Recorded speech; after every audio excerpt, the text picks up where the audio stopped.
ඉතින් අදත් චූටි පණිවිඩයක් ජේසුස් වහන්සේ තුළ උන්වහන්සේගේ ශුද්ධාත්මයන් වහන්සේගේ මඟ පෙන්වීම තුළ අදත් චූටි පණිවිඩයක් රැගෙන උන්වහන්සේ දුන්න කරුණාවට මම උන්වහන්සේට ස්තුති කරනවා.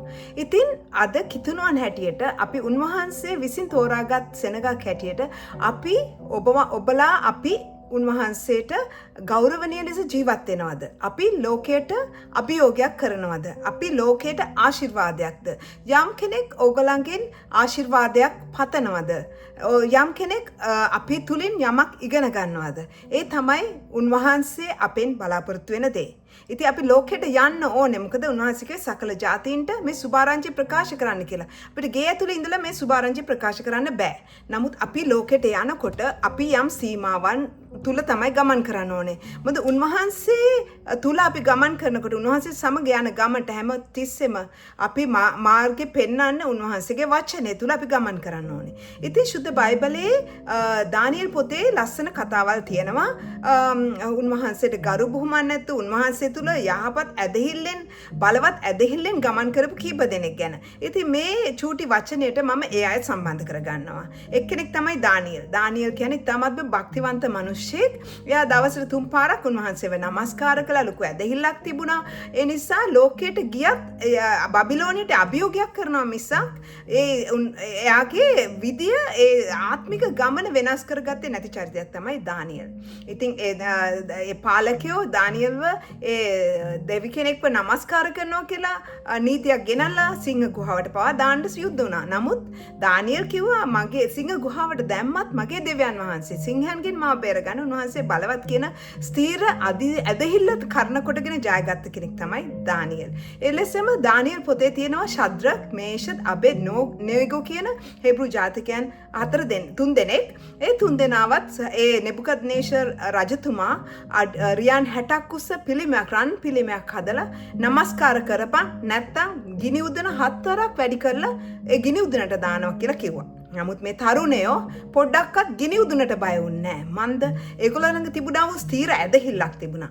ඒ නිර්භීතකමක් තිබුණා. එඩිතරකමක් තිබුණා. තමන්ගේ දෙවියන් වහන්සේට විරුද්ධව කිසිම දෙයක් කරන්නේ නැහැ කියන මේක බය අදුකමක් තිබුණේ නැහැ. ඉතින් ආත්මික ගමන අපිත් යනකොට ওই විදිහේ ඒ අවස්ථාවන් වලට මුහුණ දෙන්න වෙනවා. ඉතින් එලෙසම දානියෙල් පොත ඔයගොල්ලෝ හොඳට කියවලා බලන්න.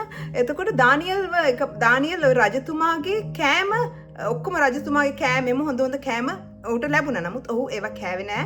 හේතුව මොකද්ද? ඒ රජතුමා ඒ කෑම කන්නේ දෙවිවරුන්ට පූජා කරපු කෑම වලට පස්සේ. ඉතින් රජතුමා දෙන කෑම කියලා රජතුමාට බය ඒ ඕන කෑමක් කෑවේ නෑ. ඒවා ප්‍රතික්ෂේප කරා. මොකද දෙවියන් වහන්සේ ඉදිරියේ අපි මොන විදියට හැසිරුණත් හිත ඇතුළාන්තරයෙන් වෙන්න පුළුවන්, බාහිරව වෙන්න පුළුවන්. උන්වහන්සේ සියල්ලම දකිනවා.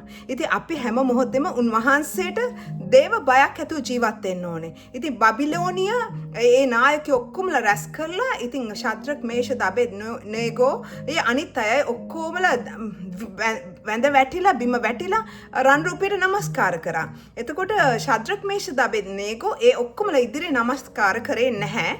එතකොට ඒගොල්ලන්ව ගිනි උදුන 4ක් වැඩි කරලා ගිනි උදුනට දැම්මම ඒගොල්ලෝ පිච්චුණාද? නෑ. අපේ දෙවියන් වහන්සේ ඒ ඇතුලේ ගිනි උදුනෙන් ඒ ශද්‍රක්, මේෂත්, අබෙද්නේගෝ 3 දෙනා බේරගත්ත උන්වහන්සේ 4 දිනක් හැටියට එළියට ඒගොල්ලන්ව එක කෙස් ගහක්වත් පිච්චෙන්නේ නැතුව රැගෙන ආවා. ඉතින් උන්වහන්සේගේ බල මහිමේ එලෙසයි. උන්වහන්සේ තුල ගමන් කරනකොට අපි කොයිම වෙලාවකත් බය වෙන්න හොඳ නැහැ. අපිට ප්‍රශ්න එන්න පුළුවන්, කරදර එන්න පුළුවන්, අභියෝග එන්න පුළුවන්. නමුත් නොසෙල්වි උන්වහන්සේ තුල ගමන් කරන්න අපි තුල ලොකු දේව බයක් ඇති කරගන්න ඕනේ. දේව බය කියන්නේ මොකද්ද? දෙවියන් වහන්සේ කෙරේ තියෙන බය නම් උන්වහන්සේ ගැන අපි හරියට දැනගන්න ඕනේ. උන්වහන්සේගේ ව්‍යවස්ථාව හරියට පොඩ්ඩක් දැනගන්න ඕනේ. මොකද උන්වහන්සේ කැමති කුමක්ද නැත්තේ කුමක්ද කියන එක දැනගන්න අපි ශුද්ධ බයිබලය අපි දිනපතා උදේ සවස කියවන්න ඕනේ. එහෙම කියවන කෙනා ඇත්තටම වියලි කාලයක් ආවත් බය වෙන්නේ නැහැ. නොබැලවෙන කොළ ඇති ගස් වගේ ලස්සන්ට බැබලෙනවා. ඉතින් ඒ වගේ කිසිම කුණාටුවකට බය වෙන්න එපා. උන්වහන්සේ තුල ගමන් කරනකොට ලොකු දේව බයක් තියෙන්න ඕනේ. මේ දෙවියන් වහන්සේ කෙරේ බය කියන උන්වහන්සේට ගෞරවයක් ඇති වෙන්න ඕනේ. සුද්ධාත්මයන් වහන්සේ අපි වරදක් කරනකොට උන්වහන්සේ අපිට මඟ පෙන්වන චූටි වරදක් හරි කරොත් උන්වහන්සේ අපිට කොනිත්තලා කියන උඹ කරේ වරදක් නේද කියලා. ඉතින් අපේ සිතිවිලි ආරක්ෂා කරගන්න ඕනේ. හැම මොහොතෙම උන්වහන්සේ තුල ගමන් කරන්න ඕනේ. ලෝකෙට අපි යන්න ඕනේ. උන්වහන්සේගේ පණිවිඩය අරගෙන. මොකද යොහන් 8:12 උන්වහන්සේ කියනවා ජේසුස් වහන්සේ ලෝකේ ආලෝකය කියලා. ඉතින් උන්වහන්සේ ලෝකේ ආලෝකය. ඉතින් අන්ධකාරයේ සිටි අපිව උන්වහන්සේ ආලෝකයට කැඳවලා උන්වහන්සේ අපිවත් ලෝකේ ආලෝකය කරා. ඒ මතේ 5:14 කියන අපි ලෝකේ ආලෝකය කියලා. එහෙනම් අපි ලෝකේ ආලෝකය නම් ලෝකේ මිනිස්සු අපේ ආලෝකය දකින්න ඕනේ. අපි නිකන් ලෝකෙට ගියාම ලෝකෙට කැමති විදිහට ලෝකෙට හරිලන ලෙස හැසිරෙන්න හොඳ නැහැ. අපි භක්තිවන්ත කිතුණුවන් හැටියට උන්වහන්සේගේ නාමයේ මහිමයට පත් කරන සාක්ෂිකාරයෝ වෙන්න ඕනේ. ඉතින් උන්වහන්සේ එපිස පොතේ පළවෙනි පරිච්ඡේදයේ 6 වෙනි පදයේ සඳහන් කරන ලෝකේ මැවීමට පෙර ආතුව උන්වහන්සේ අපිව තෝරගත්තා කියලා. උන්වහන්සේ අපිව තෝරගත්තේ මේ අදෙයිය නෙමෙයි.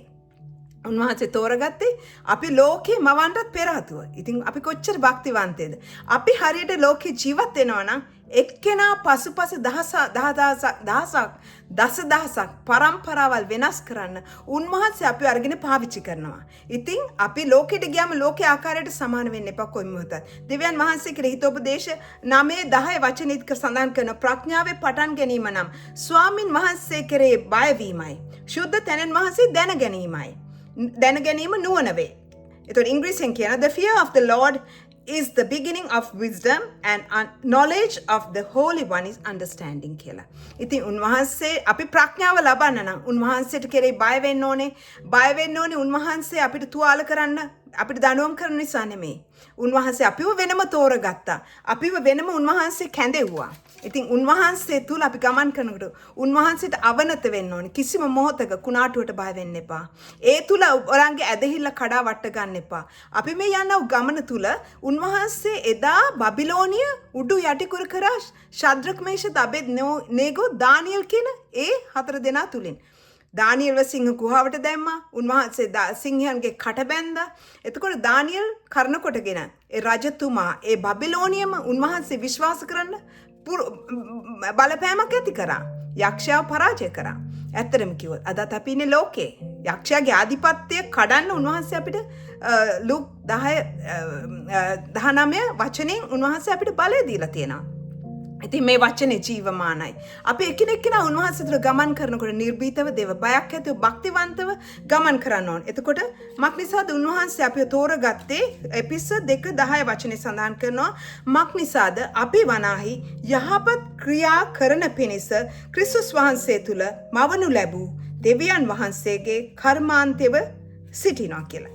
ඉතින් උන්වහන්සේගේ යහපත් දේ අපි කරන්න ඕනේ ලෝකෙට. අපි යහපත් ක්‍රියාවල පළ දරන්න ඕනේ. උන්වහන්සේගේ වචනය ගැන තව තවත් ඉගෙන ගන්න ඕනේ. දවස ගාන ඉගෙන ගන්න ඕනේ. එතකොට උන්වහන්සේට ලං වෙන්න ඕනේ. එතකොට උන්වහන්සේ අපේ බලාපොරොත්තු වෙන දේ උන්වහන්සේ එතකොට තව තියෙනවා එපිස පොතේ 1:17 වචනේ සඳහන් කරනවා උන්වහන්සේ ගැන දැනගැන්ම සඳහා ප්‍රඥාවේ සහ එළිදරව් කිරීමේ ආත්මයක් ලැබෙන පිසේ ආඥා කරන්න ඕනේ. උන්වහන්සේගේ බලෙන් පිරෙන්න ඕනේ.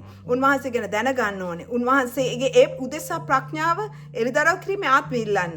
එතකොට උන්වහන්සේ තුල අපි ඇත්තටම වාසනාවන්තයි, blessed, chosen, adopted, accepted. අපි පෞකාරය වෙන අපේ පාපෙට උන්වහන්සේ දකුරුසේදී ඒ කුරුස පූජාව කරනකොටගෙන උන්වහන්සේගේ නිර්මල ලේවලින් අපේ පාපෙට කමාව දුන redeemed and forgiven. So we are blessed because we are the followers of Jesus.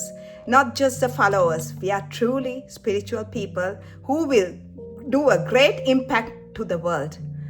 Have a great day. Bless you. Jesus loves you so much.